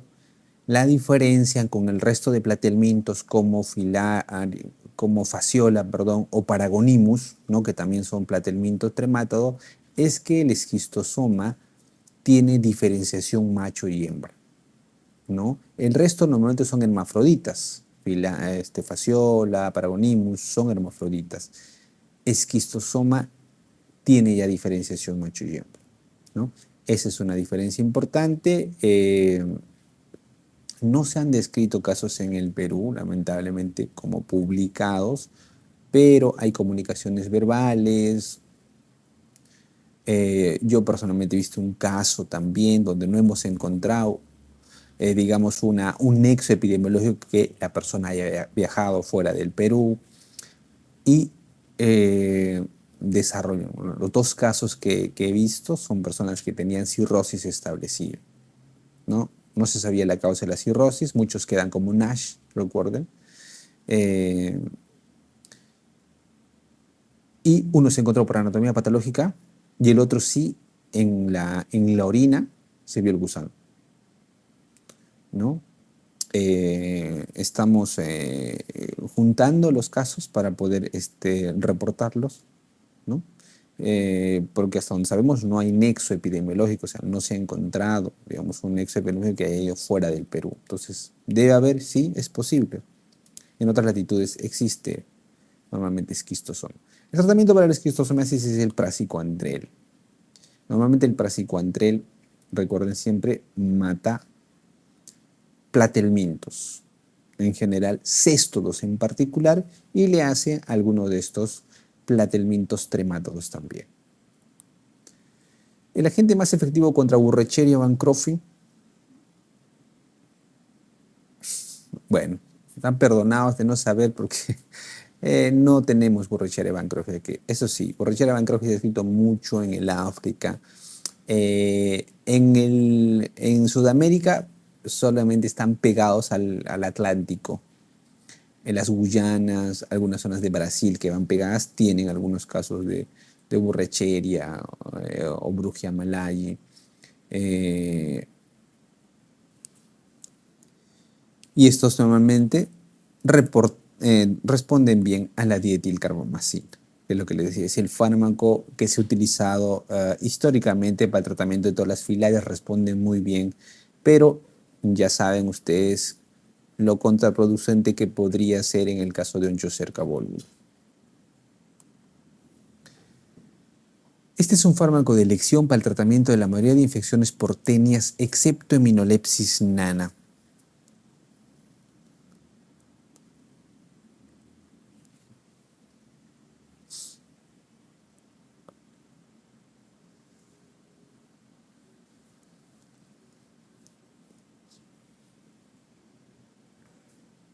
Ok, este fármaco se ha utilizado durante mucho tiempo para el tratamiento de las tenias. Era el único fármaco del que se disponía, ¿no? Y siempre su talón de Aquiles era tratar Heminolepsis nana, ¿no? Eh, eh, el detalle es que nosotros Heminolepsis nana normalmente no lo vemos. Raro ver Heminolepsis nana, lo describen más en Medio Oriente, ¿no? Hay mucho más Heminolepsis nana.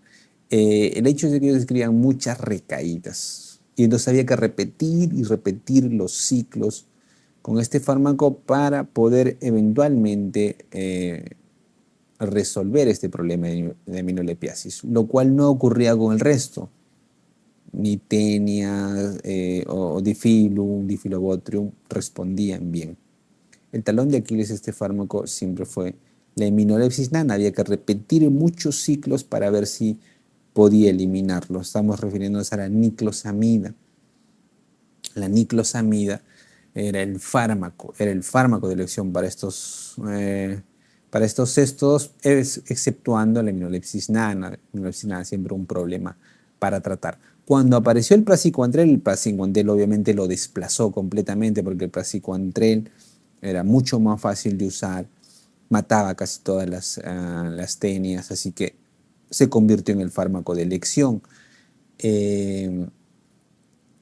Incluso así el praziquantel hay que repetirlo y asegurarse de que haya eliminación de aminolepsis nana, pero tiene mayor tasa de efectividad que definitivamente la niclosamida. De un tiempo a esta parte niclosamida tampoco ya no trae.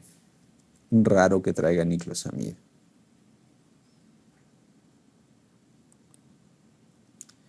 Este es un fármaco considerado amebicida sistémico. Esto lo comentamos previamente, ¿no? Es un fármaco muy bueno para matar todos los trofocitos de entamoeba histolítico. Eso es el fármaco de elección para tratar todas las formas de amebiasis, ¿no? Sistémica. Es el metronidazol, ¿ya? En este caso sí, por ejemplo, el metronidazol es superior al tinidazol o el secnidazol. O sea, para tratar entamoeba histolítica es mejor el metronidazol que sus primos hermanos. Este agente es usado en el tratamiento de leishmaniasis. Así es, ese es el antimoniato pentavalente. El estivogluconato de sodio, así es, ¿no? Es un antimoniato pentavalente. Antimoniato de meglumine también eventualmente viene, son equivalentes, la dosis es la misma, los efectos son muy similares. y siempre es la primera línea de tratamiento, ¿no? Había una escasez de civoluconato hasta hace un tiempo, realmente porque muchos de estos fármacos lamentablemente son relativamente baratos, ¿no? Y entonces muchas veces las empresas farmacéuticas no lo ven como un negocio. Les cuesta más transportarlo, producirlo, que venderlo porque es barato para sus estándares, ¿no? Entonces el problema a veces se hace de esa forma, ¿no? No hay quien los traiga, no quien los importe, quien los produzca, etcétera. Es un gran problema el abastecimiento de estos productos. El fluorato de loxanida es un quisticida. Es un quisticida para matar los quistes de entamoeba histolítica. ¿Ya? La emetina es un producto que ya no se usa, pero muy tóxico. Sería para matar algunos tipos de protozoos o algunos tipos eh, eh, de platelmintos trematos también. Pero ya no se usa, ¿no?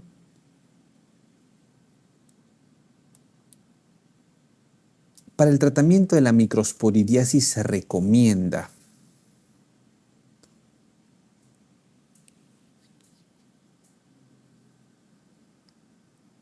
Ok, microsporidiasis se describió mucho, o bueno, tampoco son que se ha descrito mucho, pero se describía en la era pretarga.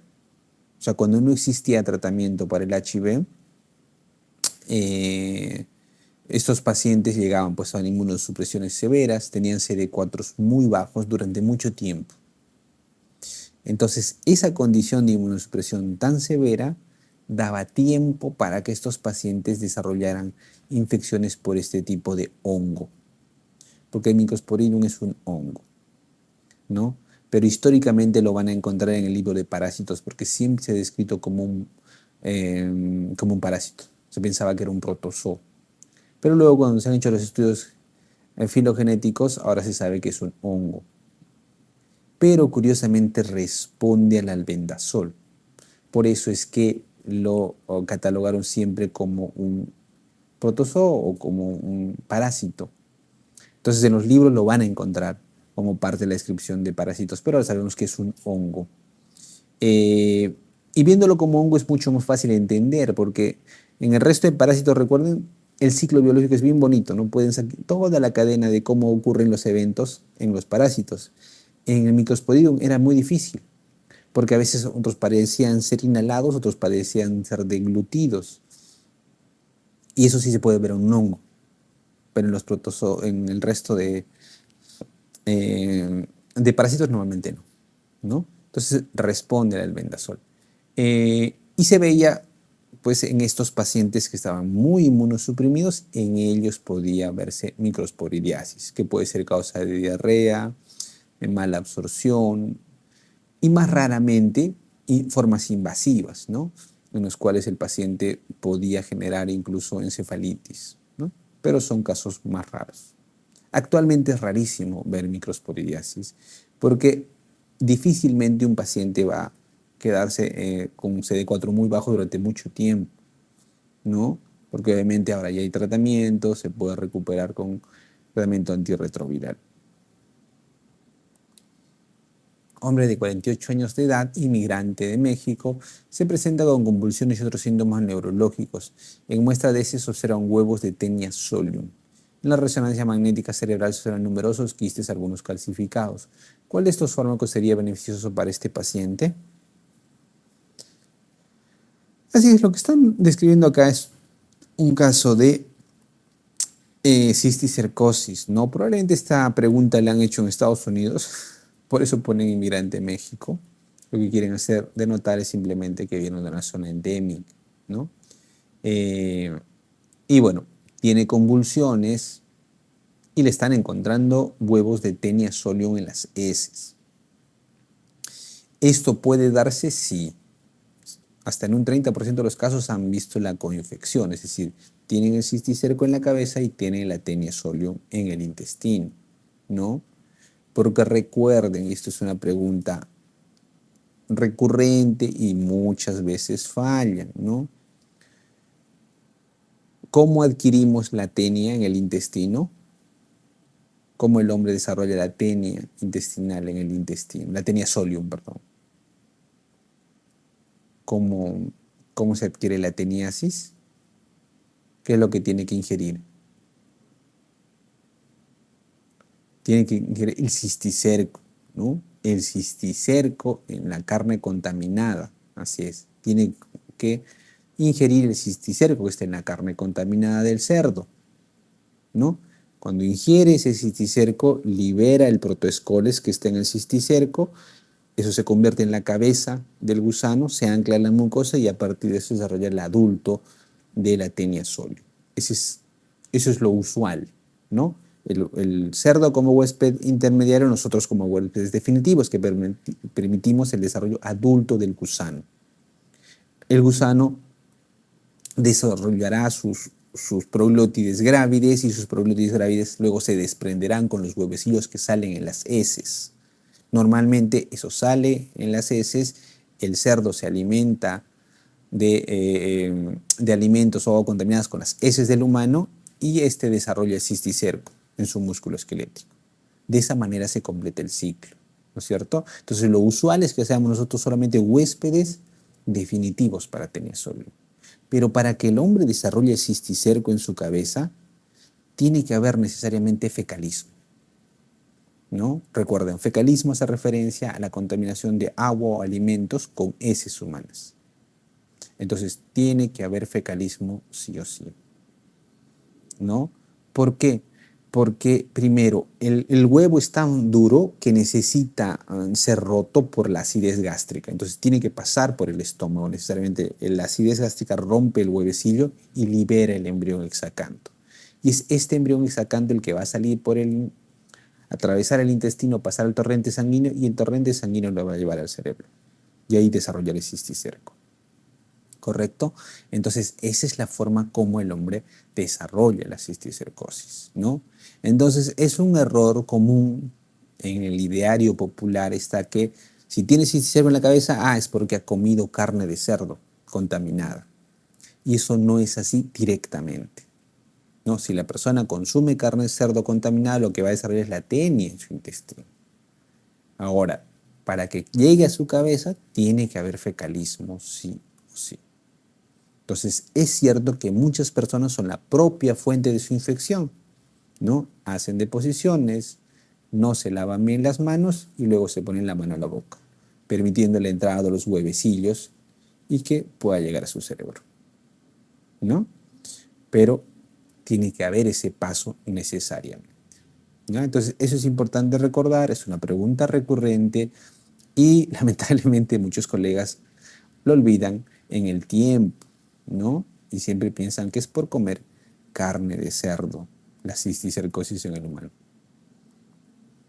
Un hombre trabaja en una región donde Onchocerca volvulus es endémico. Las infecciones por este nematodo tisular, onchocercosis, son la principal causa de ceguera del río, pues las microfilarias migran a través de los tejidos subcutáneos y se concentran en los ojos.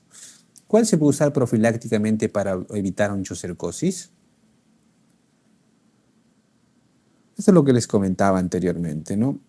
La onchocerca volvulus es un grave problema y siempre se buscó una alternativa terapéutica a la dietilcarbamazina por el efecto que ya les comenté, el efecto de Masotti, que podía ser contraproducente. Entonces, para eso surgió la ivermectina, ¿no? Para poder evitar esas reacciones alérgicas y poder tener una mejor opción terapéutica. 37. ¿Cuál infección por el mintos es menos probable de responder al tratamiento con praziquantel?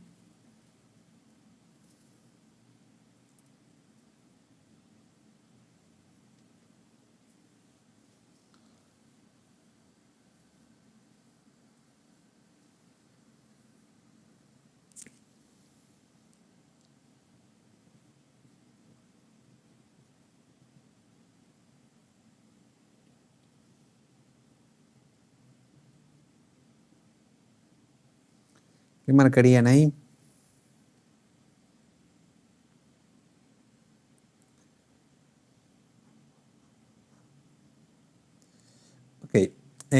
Lo que tienen que recordar aquí normalmente es que el albendazol mata mejor las formas adultas de los gusanos, en el caso eh, de algunos, de la gran mayoría de gusanos, de hecho, pero mata mejor los adultos, mientras que el praziquantel actúa mejor sobre las formas.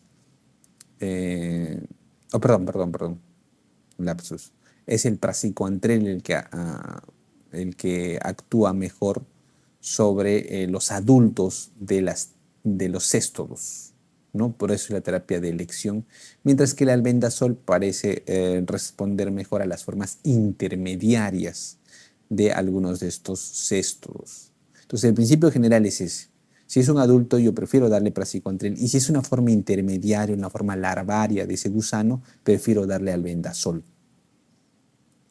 En ese sentido, ¿no? De los que nos plantean aquí, el único que sería forma intermediaria, ¿cuál es? La hidátide, la enfermedad hidatídica, ¿no? Porque recuerden, el adulto de la hidátide, ¿dónde está? En el intestino del perro, ¿no es cierto? Es un céstodo, pero está en el intestino del perro, ¿no? Pero nosotros desarrollamos la forma intermediaria, que sería la hidátide, la enfermedad hidatídica. Entonces, al perro le pueden dar praziquantel para matar ese céstodo, pero al humano se le da albendazol, ¿no? Porque el albendazol actúa mejor sobre estas formas intermediarias. Lo mismo ocurre con con la Taenia solium. Para el adulto de la Taenia solium le da mejor praziquantel, mata mejor a la Taenia solium, pero para el cisticerco, que es la forma intermediaria, le doy albendazol, ¿ya? Digamos, esa dicotomía es útil para poder recordarlo y para poder manejar el concepto, pero tiene sus bemoles, ¿ya? Pero, digamos, pero eso es más de especialidad. Lo importante es entender eso, ese concepto, ¿ya? Eh, Porque para el resto, para pistorquiasis, paragonimiasis, la tenia del cerdo, esquistosomiasis, va muy bien el praziquantel. El mecanismo de acción por el cual el palmate pirantel es efectivo para el tratamiento de la enfermedad porcinaria es... Esto ya lo hemos visto, ¿no es cierto? Inhibe la transmisión neuromuscular, causa una parálisis espástica de los gusanos, el palmate pirantel. El mecanismo de acción de cloroquina en malaria por Plasmodium falciparum es la eliminación de... Bueno, la cloroquina en realidad para matar a la malaria utiliza múltiples mecanismos. Uno de ellos es el daño del DNA directamente, ¿no? Provoca daño del DNA directamente en en los protozoos, ¿no? de Plasmodium, generando obviamente la muerte del protozoo. Y en el caso de los esquizontes a nivel hemático, normalmente la cloroquina es un potente esquizonticida, ¿no? Entonces, de lo que nos plantean aquí,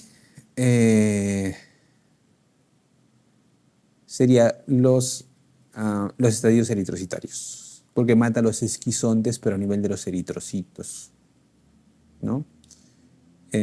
Cuando escuchen hablar de esquizontes tisulares secundarios, esquizontes exoeritrocíticos, se están refiriendo a los esquizontes a nivel hepático.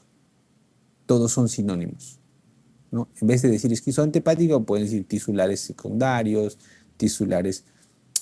solo tisulares o exoeritrocíticos. Y cuando se refieren a los eritrocíticos, dicen esquizontes hemáticos, normalmente, o eritrocitarios. Esos matan normalmente la cloroquina, porque los que quedan en el hígado, que son como los hipnozoitos, solo son afectos por la primaquina, ¿no? Pero el resto que están circulando en sangre, ahí actúa en este caso, la cloroquina. De hecho, para que lo recuerden de forma esquemática y simple, cuando hablen de tratamiento de malaria, hay una dicotomía simple para que lo puedan recordar. El que mata a los esquizontes a nivel hepático es solo la primaquina. Todo el resto de fármacos mata solo los esquizontes a nivel eritrocitario. O sea, matan todas las formas circulantes. Cloroquina, quinina, artesunato, halofantrina, todos los demás, todos los que quieran, matan esos esquizontes a nivel eritrocitario. Pero el que mata a nivel tisular es solo la primaquina. ¿Ya? Entonces, es simple. Todos matan los esquizontes eritrocitarios y solo la primaquina mata las formas tisulares. ¿Ya? Sobre las formas sexuales ya es más variable. Pero lo que tienen que recordar es que en Falciparum, ¿no? Recuerden, ¿por qué en Falciparum le damos primaquina? Si Falciparum no tiene hipnozoitos. La razón por la que usamos primaquina en Plasmodium falciparum no es porque mate hipnozoitos, porque Falciparum no deja hipnozoitos, es porque mata las formas sexuales. Entonces, en este caso, la primaquina mata las formas sexuales de Falciparum. Por eso se le da primaquina en este caso de Falciparum. Entonces, lo que te permite eso es romper la cadena epidemiológica.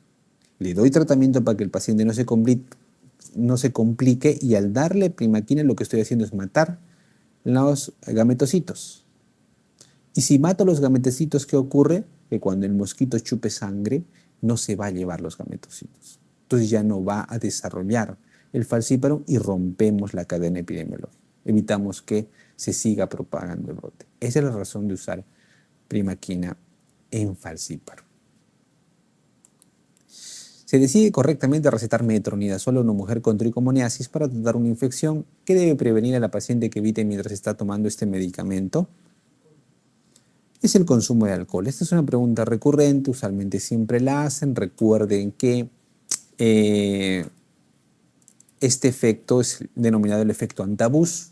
Se utilizaba con el disulfiram, un fármaco, un producto que se utilizaba como un disuasivo del consumo de alcohol, ¿no? Las personas que estaban en terapia para dejar el consumo patológico de alcohol les daban disulfiram, ¿no? Todos los días, en la intención de que si esta persona recaía y empezaba a tomar alcohol, empezaba a vomitar, ¿no? Digamos, era una estrategia que, bueno, luego se dejó de usar, se utilizaron otras alternativas, pero algo similar ocurre con el metronidazol. Existe ese bloqueo de la vía metabólica de metabolizar el alcohol y podía provocar una intoxicación por este fármaco. Lo cierto es que no todas las personas que consumen metronidazol y toman alcohol hacen este efecto antabús. No, son ciertas personas que probablemente son acetiladores rápidos o tienen algunas mutaciones en los citocromos P que pueden favorecer eso, ¿ya? Pero existe la posibilidad, claro que sí. ¿Cuál de los siguientes es útil para erradicar los estadios hepáticos de la infección por paludismo? Entonces ya lo hemos comentado. Entonces siempre que les digan quién mata la forma latente a nivel hepático, los hipnozoitos son los encargados de evitar las recaídas, los esquizontes eritrocitarios, todo eso se refiere a las formas que están en el hígado y de eso se encarga solo la primaquina, recuerden, solo la primaquina. Mujer, 30 años, llega con un súbito inicio de náusea violenta y vómito. Dice que en la noche tomó 3 vasos de vino en la cena. Al presente se trata con 5 distintos fármacos, de los 5, ¿cuál es la causa más probable de su vómito?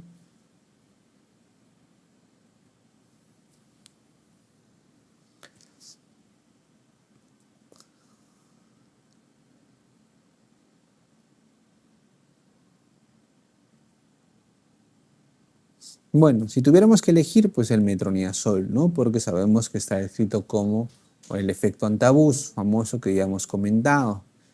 Sin embargo, si hicieran un análisis muy minucioso, toma tetraciclina, propranolol, buspirona, difenhidramina, metronidazol. No tengo ahorita cómo analizarlo, pero si les dejo de tarea, analicen. Estoy seguro que interaccionan entre todos ellos. Y es algo que a veces olvidamos, las interacciones medicamentosas, ¿ya? Es algo que a veces se nos pasa, pero puede haber interacciones que favorecen que el metronidazol, por ejemplo, alcance mayores concentraciones, etc. Por otra parte, la terskilina, por ejemplo, es muy gastrolesivo, porque eso casi ya no se usa, ¿no? Es muy gastrolesivo y las personas pueden colocar náuseas y eventualmente vomitar también por eso, pero es menos frecuente. Tratamiento de la enfermedad del niño puede ser con palmoato epirantel. El mecanismo de acción más probable del fármaco es, eso está repetido, ¿no? Se refiere al mecanismo de acción del palmoato epirantel, que ya sabemos es su bloqueo neuromuscular. Este agente afecta la función microtubular en los gusanos redondos Oxyurus yuncinaries.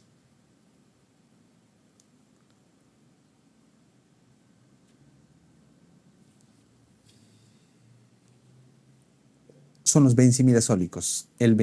Aquí sería el mebendazol. Si estuviera el bendazol, también normalmente. Eh, eh, entonces, el mecanismo de acción es normalmente de estos benzimidazólicos inhibir la función microtubular, el acoplamiento de los microtúbulos. Y en este caso, claro, nos piden específicamente a aquellos que actúan sobre Oxyurus yuncinarias. Por eso es mebendazol. Y por eso no es tiabendazol, porque el tiabendazol también puede inhibir los microtúbulos, pero no en estos gusanos. Tiabendazol es mucho más específico para estrongiloides, ¿no? Pero no para las formas extraintestinales, solo las formas intestinales. Intestinales, solo intestinales. Cuando hay formas invasivas, no tiene buena utilidad.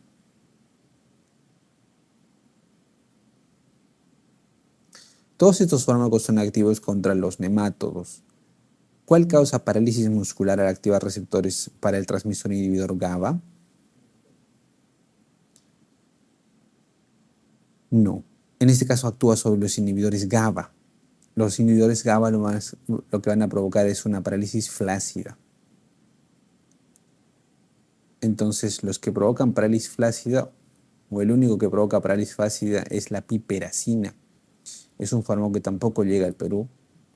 Pero esta piperacina está descrita que, a diferencia de casi todo el resto de fármacos que matan gusanos como parálisis, este no provoca parálisis espástica, sino una parálisis flácida, porque actúa sobre estos inhibidores GABA, ¿no?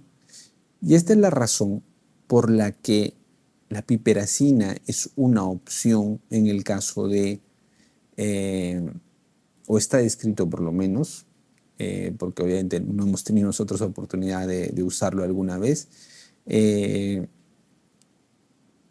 es la reacción por lo menos teórica de que si hay un ovillo de Ascaris, ¿no? Se pueden ovillar y causar obstrucción intestinal. Recuerden que es una forma de presentación de formas extremas de Ascaris. Recuerden que cuando esa obstrucción es por estos estrongiloides, o perdón, por estos Ascaris, está contraindicado darle albendazol. Y el resto de palmote pirantel, por ejemplo, porque esto hace que cause una parálisis espástica y los gusanos se amarran más, ¿no? Pero en teoría la piperacina, al causar una parálisis flácida, podría hacer que ese ovillo se relaje, ¿no? Entonces, está descrito, si ustedes revisan la literatura, dice, se puede intentar colocar una sonda nasogástrica y darle piperacina como una opción médica para el tratamiento de la oclusión por estos gusanos, ¿no? Pero está descrito, no, nunca lo he podido usar, así que no sé si sea efectivo. Acerca de la primaquina, es correcta la siguiente afirmación.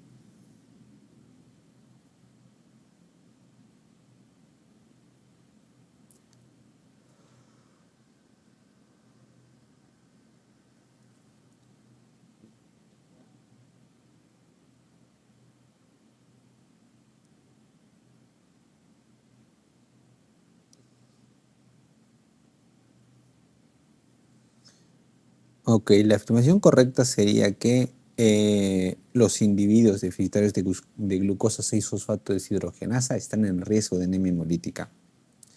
Ya, este grupo particular de personas que tienen este defecto, que afortunadamente no son frecuentes en nuestro medio, lo describen más en personas del África o de Europa que tienen este déficit, eh, lamentablemente cuando se usa la primaquina tiene más riesgo de anemia hemolítica. ¿Ya? Entonces, es una paradoja un poco este déficit de glucosa 6-fosfato deshidrogenasa. ¿Por qué? Porque las personas que tienen este déficit hacen más difícil que el parásito, el plasmodium, ingrese a los eritrocitos. Entonces hace más difícil que se parasiten. Pero si se parasitan, tratarlo es muy complicado. ¿Por qué? Porque muchos de los fármacos que se les da podría desencadenar una crisis de anemia hemolítica. Entonces, ¿qué es lo recomendable si una persona tiene identificado este defecto? No debe ir a zonas endémicas, porque es muy difícil. O sea, si una persona tuviera que ir, le puedes dar mefloquina o halofantrina o, eh, digamos, profilaxis, ¿no? Con algún fármaco, ¿no? Mefloquina, atobacone por guanil, por ejemplo, que es una buena opción. Eh, pero preferentemente no debe ir, porque si hace y tiene que recibir tratamiento es más difícil, porque puede hacer anemia hemolítica al darle estos fármacos. Un caso fresco de disentería mediana es más adecuadamente tratada con metronidazol. Una cualidad precisa de este fármaco es que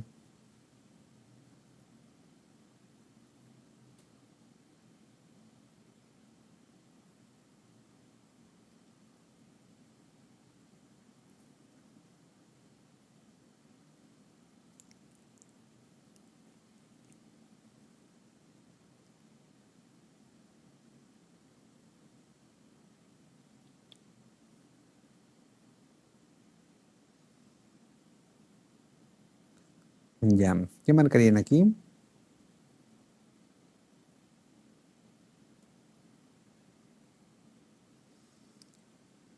Aquí lo correcto sería que es efectivo en los estadios tisular e intestinal de la hemostolítica, entendiendo que están hablando de trofosoditos.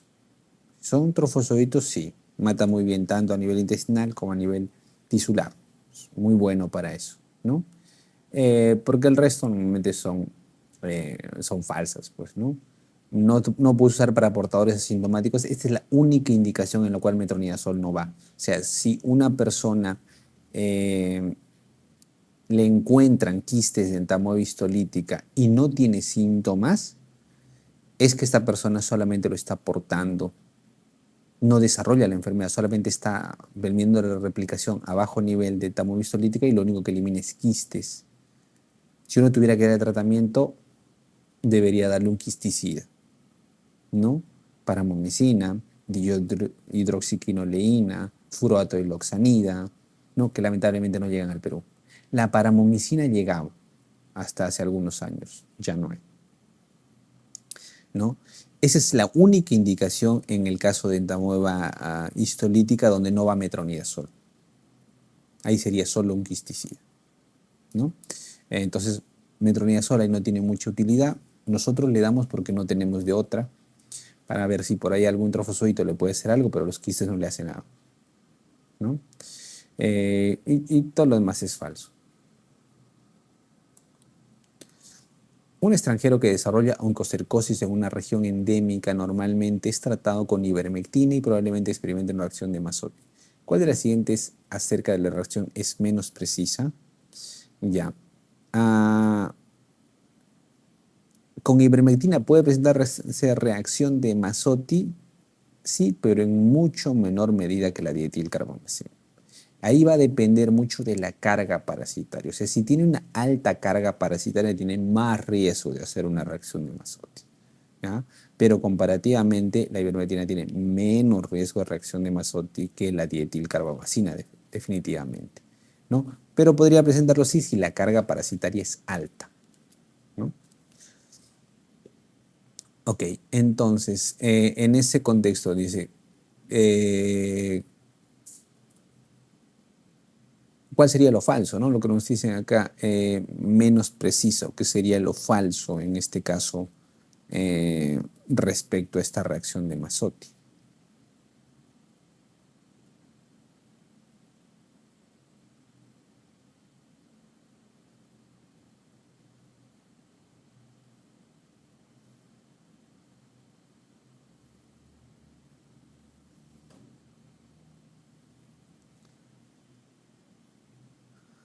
¿Mucho frío?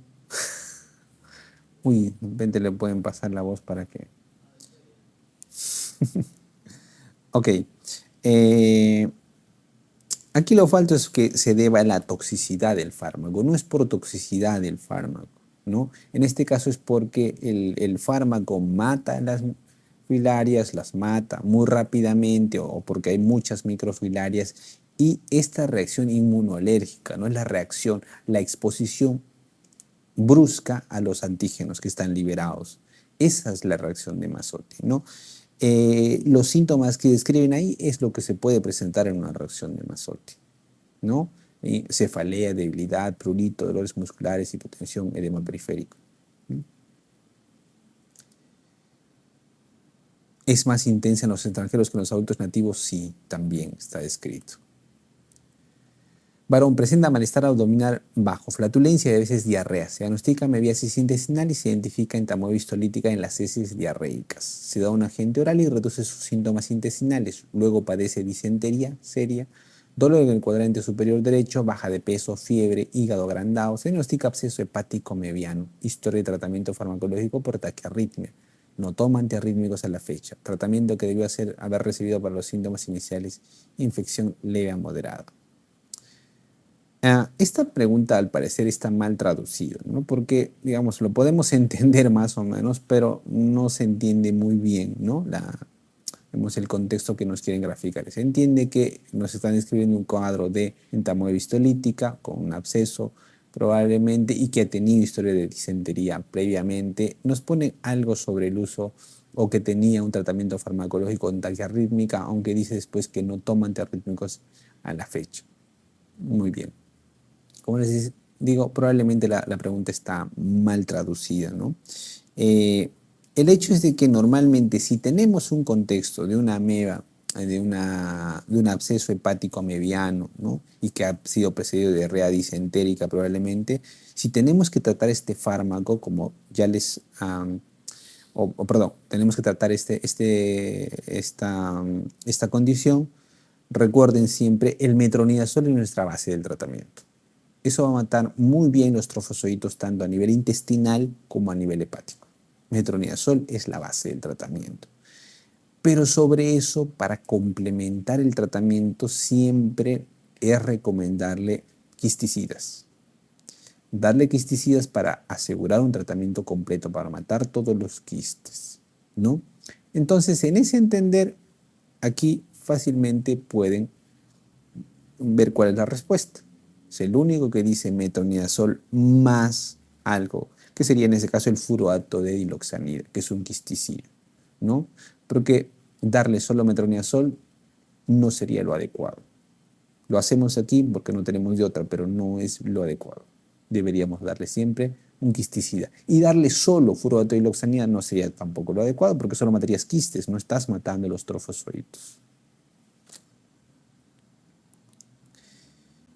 En el régimen farmacológico muy probablemente efectivo para tratar un absceso hepático del paciente y erradicar la infección intestinal es, eso tiene un poco en relación con lo anterior, como les decía, te dicen entonces cuál sería un tratamiento efectivo si ya tenemos un absceso establecido, por decirlo así.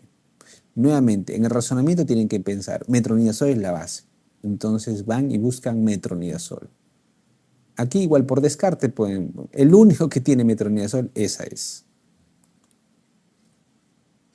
Ahora, ¿por qué le ponen más cloroquina más yodoquinol? El yodoquinol es un quisticida. ¿Ya? ¿Y por qué le ponen cloroquina? Porque en algunos protocolos consideran que las formas graves de absceso hepático amebiano puede asociarse al metronidazol, cloroquina. ¿Ya? Entonces, por eso es que lo ponen como tal. Ahora, que se use cloroquina en todos los casos de absceso hepático mediánico, normalmente no. Con metronidazol suele ir muy bien. ¿Ya? Ahora, el otro detalle es que, bueno, cuando hay un absceso hepático mediano, o por lo menos un absceso hepático, ¿no? Lo enfocamos con un absceso hepático, recuerde que en general los abscesos hepáticos son más frecuentes por bacterias. ¿Ya? De lejos son los abscesos bacterianos mucho más frecuentes. Pero cuando estén frente a un absceso hepático, ustedes de primera intención piensan en una bacteria, ¿no? De hecho, el tratamiento va orientado hacia eso. Obviamente, si son muy acuciosos, tendrán que buscar antecedentes previos de diarrea. Si hubo diarrea disentérica, le pedirán los parasitológicos seriados para buscar eh, si hay quistes de entamoebistolítica, y le pedirán una serología también, ¿no? Pero muchas veces, ¿qué es lo que se tiene que hacer? Se tiene que explorar bajo guía fluoroscópica, ¿no? O ecografía y drenarlo, ¿no? Le ponen un tubo de drenaje y pueden ver las características del drenaje. Obviamente describen en el caso del absceso hepático mediano un color chocolate, ¿no? El clásico, la solución achocolatada frente a entamoebistolítica. Pero cuando le haces el frotis directamente ahí es difícil encontrar entamoeba porque la entamoeba está muy periféricamente, ¿no? Está muy periféricamente normalmente y lo que estás viendo ahí solo son detritus que han dejado por la reacción inflamatoria, etcétera, que han generado. Entonces, muchas veces el abordaje es así. Se hace el drenaje y eventualmente puedes encontrar ahí la secreción achocolatada, que sería característica. Obviamente lo mandarás a cultivo porque pensarás siempre que las bacterias son lo más importante y le das una cobertura normalmente para ambas cosas. Le das ceftriaxona, que es una buena opción para enterobacterias, que son la principal causa de abscesos en este contexto, y metronidazol, ¿no? En ese entender, digamos, de forma práctica, ese es el enfoque que se hace, ¿no? Porque la dificultad siempre va en el hecho de que, primero, los parasitológicos no suelen tener muchos rendimientos. Le haces parasitológicos serios y a veces es negativo. Entonces a veces no lo puedes encontrar en ese siempre. Y por otra parte, cuando lo drenas y, digamos, ves el color chocolatado, es posible, pero no tienes una prueba contundente. Le puedes pedir cultivo, claro, es negativo, iría a favor un poco de que pueda ser amebiano.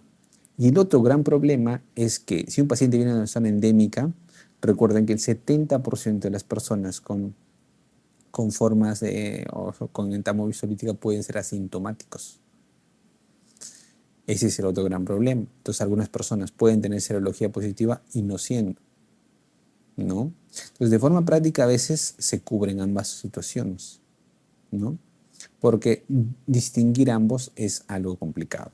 Lo que puede ayudar a distinguir es, por ejemplo, si el absceso es único y bien redondeado, probablemente sea más amebiano. Normalmente cuando es amebiano tampoco el paciente luce demasiado tóxico, no viene chocado, con parámetros inflamatorios altos, y obviamente tiene eosinofilia más marcada, ¿no? En cambio, el absceso bacteriano, normalmente el paciente viene con fiebre, leucocitosis importante y usualmente tiene el antecedente de haber sido operado de abdomen, apendicitis, colecistitis, o tiene un defecto en el colon, un cáncer o una lesión diverticular que favorece la migración de los microorganismos al hígado, ¿no?